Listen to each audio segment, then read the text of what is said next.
پیارے دوستو، جب رمضان کا نام لیا جاتا ہے تو ہمارے ذہن میں روزہ، نماز، تراویح اور افطار کی تصویر آ جاتی ہے، لیکن بہت کم لوگ یہ سوال کرتے ہیں کہ اللہ تعالی نے اس مہینے کو باقی مہینوں سے الگ کیوں بنایا؟ اگر مقصد صرف بھوکا اور پیاسا رکھنا ہوتا تو یہ حکم کسی بھی مہینے میں دیا جا سکتا تھا، لیکن رمضان کو چنا گیا، اور یہ چناؤ یوں ہی نہیں تھا۔ قرآن مجید خود اس کی وجہ بتاتا ہے کہ اسی مہینے وہ کتاب نازل ہوئی جو انسان کو صحیح اور غلط کے درمیان فرق سکھاتی ہے۔ یعنی رمضان اصل میں انسان کی سوچ کو صحیح دشا دینے کا مہینہ ہے۔ اب یہی سے ایک اہم سوال پیدا ہوتا ہے کہ کیا روزہ صرف امت محمدی کے لیے ہے یا یہ عبادت انسانیت کے ساتھ شروع ہوئی تھی؟ قرآن اس پر کوئی شک نہیں چھوڑتا جب صاف کہتا ہے کہ اے ایمان والو، تم پر روزہ فرض کیا گیا جیسے تم سے پہلے لوگوں پر فرض کیا گیا تھا، تاکہ تم پرہیزگار بنو۔ یعنی روزہ کوئی رسم نہیں ہے بلکہ پرانا اصول ہے، انسان کو اندر سے مضبوط بنانے کا اصول۔ اب اگر ہم اتہاس کی طرف دیکھیں تو سب سے پہلے حضرت آدم علیہ السلام کا ذکر ملتا ہے۔ زمین پر آنے کے بعد انسان کو صرف نئی دنیا نہیں ملی بلکہ ذمہ داری بھی ملی۔ ایسے وقت میں حضرت آدم علیہ السلام ہر مہینے 3 دن روزہ رکھتے تھے، چاند کی 13، 14 اور 15 تاریخ۔ ان روزوں کا مقصد صرف توبہ نہیں تھا بلکہ اللہ کی طرف لگاتار لوٹتے رہنا تھا۔ یعنی روزہ انسان کو یہ احساس دلاتا ہے کہ غلطی کے بعد دروازہ بند نہیں ہوتا۔ اب سوال یہ ہے کہ کیا وہ سحری کرتے تھے؟ اس وقت روزے کا نظام ہماری امت کے جیسا نہیں تھا، لیکن روزہ صبح سے پہلے کھانے کے بعد ہی شروع ہوتا تھا۔ ہماری امت کو سحری میں خاص برکت دی گئی اور نبی کریم صلی اللہ علیہ وآلہ وسلم نے اسے سنت بنایا۔ یہی فرق ہے عام روزے اور امت محمدی کے روزے میں۔ پھر حضرت نوح علیہ السلام کا دور آیا جہاں سب کچھ تباہ و برباد ہو چکا تھا، لیکن نجات کے بعد انہوں نے بھی وہی 3 روزے رکھے۔ فرق یہ تھا کہ وہ روزے شکر کے تھے۔ اس سے یہ سمجھا جاتا ہے کہ روزہ صرف مشکل میں نہیں بلکہ نعمت ملنے پر بھی رکھا گیا، یعنی یہ عمل حالات پر نہیں بلکہ اللہ سے رشتے پر ٹکا ہے۔ اب اگر روزہ اتنا بنیادی ہے تو ہر نبی کا طریقہ الگ کیوں تھا؟ یہی سوال ہمیں روزے کی حکمت تک لے جاتا ہے۔ حضرت داؤد علیہ السلام کا روزہ ایک دن رکھنا اور دوسرے دن نہیں رکھنا، پھر تیسرے دن رکھنے کا تھا، یعنی وہ ایک دن چھوڑ کر روزہ رکھتے تھے۔ اس کا مطلب یہ نہیں کہ زیادہ روزہ بہتر ہے، بلکہ یہ کہ انسان اپنی طاقت اور ذمہ داری کو سمجھ کر عبادت کرے۔ یہی وجہ ہے کہ نبی کریم صلی اللہ علیہ وآلہ وسلم نے اس روزے کو سب سے بہتر بتایا، کیونکہ اس میں نہ تو عبادت چھوٹتی ہے اور نہ زندگی کا سنتولن بگڑتا ہے۔ حضرت سلیمان علیہ السلام ہر مہینے 9 روزے رکھتے تھے، مہینے کی شروعات، بیچ اور آخر میں، تاکہ پورا مہینہ اللہ کی یاد سے جڑا رہے۔ اور حضرت ابراہیم علیہ السلام، جن کی زندگی ہی اطاعت اور قربانی کی مثال ہے، روایتوں میں آتا ہے کہ وہ بھی اکثر روزہ رکھتے تھے، کیونکہ جن کا دل اللہ سے جڑ جائے ان کے لیے یہ عمل بوجھ نہیں رہتا۔ روزے کے سلسلے میں سب سے اہم واقعہ حضرت موسیٰ علیہ السلام سے جڑا ہے۔ جب انہیں اللہ سے ہم کلامی کے لیے چنا گیا تو انہیں لمبے روزے رکھنے کا حکم دیا گیا۔ اس سے یہ بات سامنے آتی ہے کہ روزہ صرف جسم کو نہیں بلکہ روح کو تیار کرتا ہے، اور جب انہوں نے اپنی طرف سے معمولی بدلاؤ کیا تو انہیں اور روزے رکھنے پڑے۔ اس سے یہ سبق ملتا ہے کہ عبادت میں اپنی پسند سے زیادہ اہم اللہ کا حکم ہوتا ہے۔ اور پھر حضرت مریم رضی اللہ تعالی عنہا کا روزہ آتا ہے، جو کھانا پینا چھوڑنے کا نہیں بلکہ بات چیت سے رکنے کا تھا۔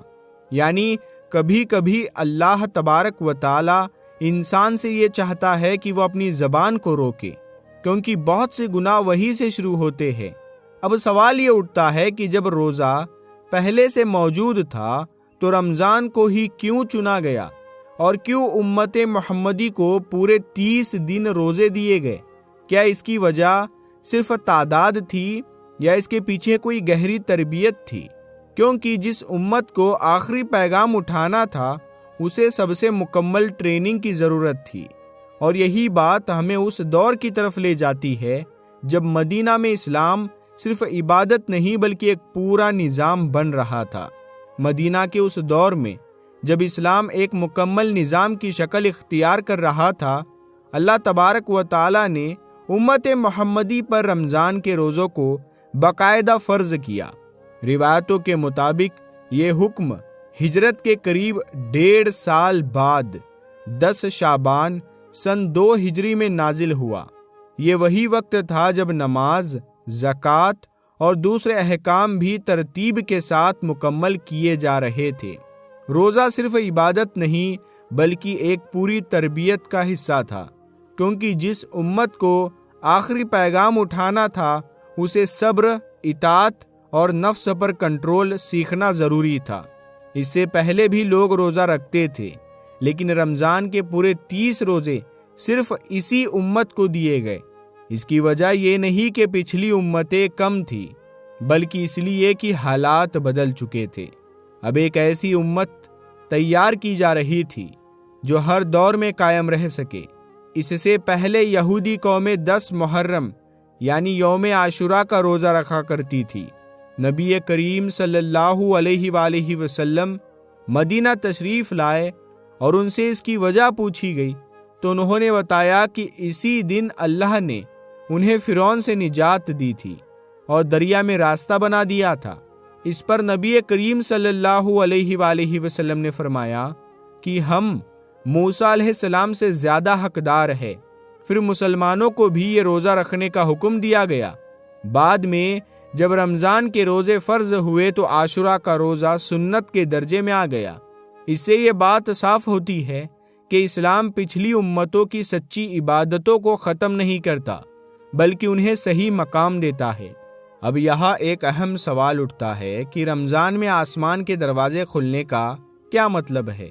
نبی کریم صلی اللہ علیہ وآلہ وسلم نے فرمایا کہ جب رمضان کی پہلی رات آتی ہے تو جنت کے دروازے کھول دیے جاتے ہیں، جہنم کے دروازے بند کر دیے جاتے ہیں اور شیطانوں کو جکڑ دیا جاتا ہے۔ اس کا مطلب یہ نہیں کہ انسان سے گناہ کی طاقت چھین لی جاتی ہے، بلکہ اس کا مطلب یہ ہے کہ رحمت اور مغفرت کے راستے آسان کر دیے جاتے ہیں۔ اب انسان پر ہے کہ وہ ان موقعوں کو کیسے استعمال کرتا ہے۔ روزے کا اصلی مقصد یہی ہے کہ انسان صرف پیٹ نہیں بلکہ اپنی آنکھ، کان، زبان اور سوچ کا بھی روزہ رکھے۔ اس لیے نبی کریم صلی اللہ علیہ وآلہ وسلم نے صاف فرمایا کہ جو شخص روزہ رکھ کر بھی جھوٹ اور بری بات نہیں چھوڑتا، اللہ کو اس کے بھوکے رہنے کی کوئی ضرورت نہیں۔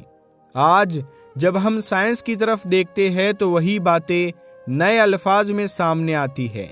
ریسرچ بتاتی ہے کہ روزہ انسان کے دل اور دماغ کو سنتولن میں لاتا ہے، بلڈ پریشر کو کنٹرول کرتا ہے، جسم کی فالتو چربی کم کرتا ہے اور پاچن تنتر کو آرام دیتا ہے۔ لیکن اسلام نے ان فائدوں کو کبھی مقصد نہیں بنایا۔ مقصد ہمیشہ روح کی صفائی رہا ہے۔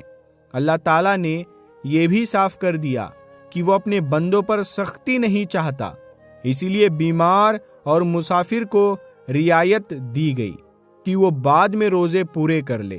اس سے یہ سمجھ آتا ہے کہ اسلام انسان کی حالت کو نظر میں رکھ کر حکم دیتا ہے۔ اب اصل سوال یہ ہے کہ کیا ہم رمضان کو صرف ایک روٹین سمجھ کر گزار دیتے ہیں یا اسے اپنی زندگی کی دشا بدلنے کا موقع بناتے ہیں؟